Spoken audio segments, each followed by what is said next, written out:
चाहती हैं? मैं सरकार से यही कहना चाहती हूँ कि वो मुझे मुआवजा राशि दें और मुझे कुछ ऐसा रोजी रोजगार प्रोवाइड करें जिससे मैं अपने लाइफ में और अपनी बेटी को सही तरीके से आगे बढ़ा सकूं। मैंने यहाँ पे पटना डीएम को भी आवेदन दिया था, पर यहाँ से कोई सुनवाई नहीं हुआ। मैंने जनता दरबार में भी ऑनलाइन एप्लीकेशन भरा था, बट वहाँ से भी अभी तक कोई रिप्लाई या कोई कॉल मेरे पास नहीं आया है। और दूसरा दुर्भाग्य आप सुनिए कि सुनील पांडे उस वक्त सीएम पीआर सेल में ही कंटेंट राइटर के तौर पर कार्यरत थे।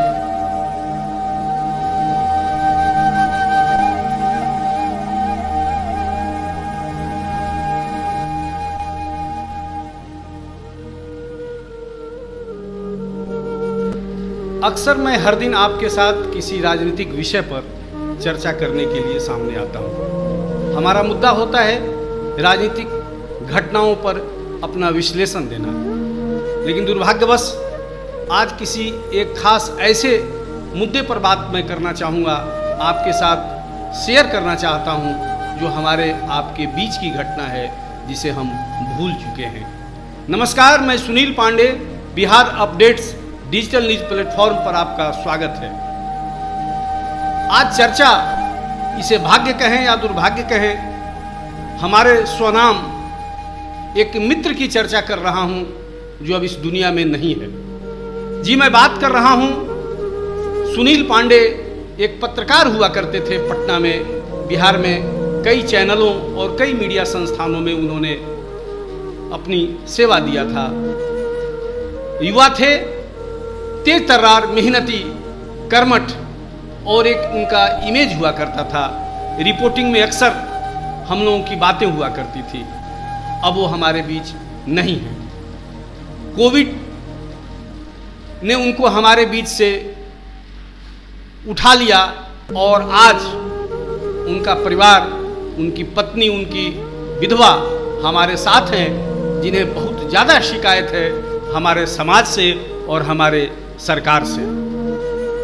हमारे साथ हैं नेहा पांडे, सुनील पांडे की धर्मपत्नी, अब विधवा हैं वो सुनील की, और अपने मायके में रहती हैं। इनका नाम नेहा पांडे है। मैं इनका स्वागत करता हूं। धन्यवाद। धन्यवाद धन्यवाद। मैं नेहा पांडे। नेहा की शादी 10 साल पहले, अब 12 साल हो गया, 10 साल पहले इनकी सुनील पांडे से हुई थी। तब ये लोग पटना के कंकड़बाग में रहा करते थे, लेकिन कोविड के समय सुनील अचानक बीमार पड़ गए और उनको लेकर ये जनक दुलारी अस्पताल में भर्ती हुई। नेहा, बताइए क्या हुआ था? मैं जब हॉस्पिटल में उनको लेके गई तो वहाँ पे डॉक्टर ने बताया कि उन्हें कोविड हुआ था, जहाँ पे उनको 20-21 दिन उनको इलाज में रखा गया था। उनका कोविड का प्रॉपर ट्रीटमेंट चला था, बट दुर्भाग्यवश डॉक्टर उनको बचा नहीं पाए। तो क्या कोविड टेस्ट होने के बाद भी ऐसा क्या कारण रहा जो आपको अभी तक कोविड के लिए जो सरकार आर्थिक सहायता देती है, आपको मिला या नहीं मिला? सरकार से मुझे कोई सहायता अब तक नहीं मिली है। सरकार का कहना है कि मुझे RT-PCR टेस्ट दिखाइए और जो भी मुआवजा राशि है आप वो लेके जाइए।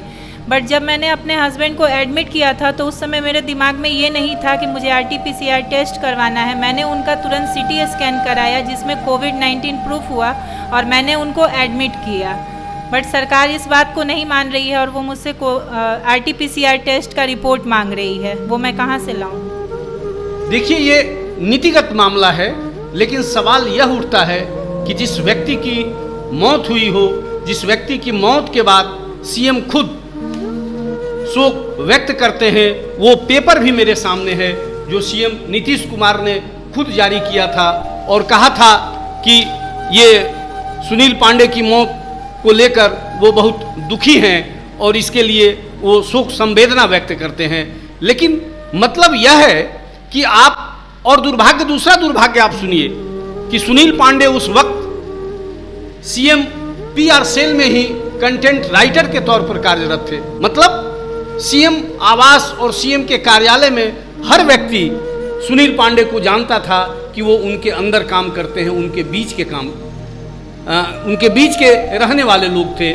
सुनील पांडे को हर व्यक्ति जानता था, उस कर्तव्य पथ पर जुटे हुए थे जो कोरोना योद्धा कई पत्रकारों को कहा गया, पत्रकार बिरादरी को कहा गया था, सुनील पांडे उनमें से एक थे। लेकिन दुर्भाग्य देखिए, आज नेहा पांडे को कोई भी आर्थिक सहायता सरकार से नहीं मिल पाई। उसका एकमात्र कारण कि आरटीपीसीआर रिपोर्ट उनके पास नहीं है।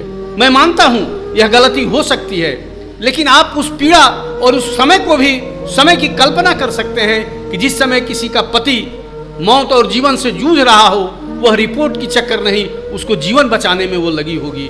आज नेहा मेरे साथ है, लेकिन इनका शिकायत है उस सरकार से कि आपके बीच का व्यक्ति दूसरे सारे सोर्स यह पुष्टि कर रहे हैं कि सुनील पांडे की मौत कोविड से हुई, लेकिन सरकार अपनी नीतियों में थोड़ी बहुत बदलाव लाकर, या सरकार के पास कई ऐसे स्रोत हैं जिससे इनकी कमी को दूर किया जा सकता है। सुनील चले गए, उन्हें हम लोग नहीं ला सकते हैं, लेकिन उनकी आर्थिक क्षति जो परिवार को जूझना पड़ रहा है, उनकी एक बेटिया है 12 साल की, वो बेटी भी अब माँ बेटी खुद मायके में रहती है और जीवन यापन किसी ढंग से कर रही है। आप क्या सरकार से मांगना चाहती हैं? मैं सरकार से यही कहना चाहती हूँ कि वो मुझे मुआवजा राशि दें और मुझे कुछ ऐसा रोजी रोजगार प्रोवाइड करें जिससे मैं अपने लाइफ में और अपनी बेटी को सही तरीके से आगे बढ़ा सकूं। बहुत लंबी उम्र है, मैं एक प्राइवेट टीचर हूं, मैं कैसे अपनी बेटी को उच्च शिक्षा दे सकती हूं? इसलिए मैं सरकार से डिमांड कर रही हूं कि मुझे कुछ रोजी रोजगार का भी चांस दे और मुझे मुआवजा राशि भी प्रदान करें। नेहा का बहुत सिंपल आग्रह है सरकार से, हमारे से, आपसे, सबसे।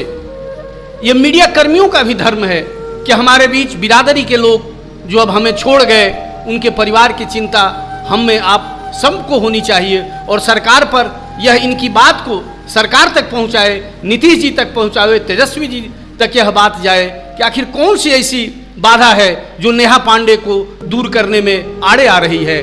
यह सिंपल सा इनका मांग है कि इन्हें आर्थिक मदद दिया जाए और ये खुद पढ़ी लिखी हैं, ग्रेजुएट हैं, बीएड में इनका कोर्स चल रहा है, इनके अनुकूल, इनकी योग्यता के अनुसार इन्हें कोई रोजगार या कोई नौकरी की जगह मौका दिया जाए जिससे इन्हें जीवन यापन करने में एक मदद मिले। नेहा, अभी आप कहाँ रहती हैं?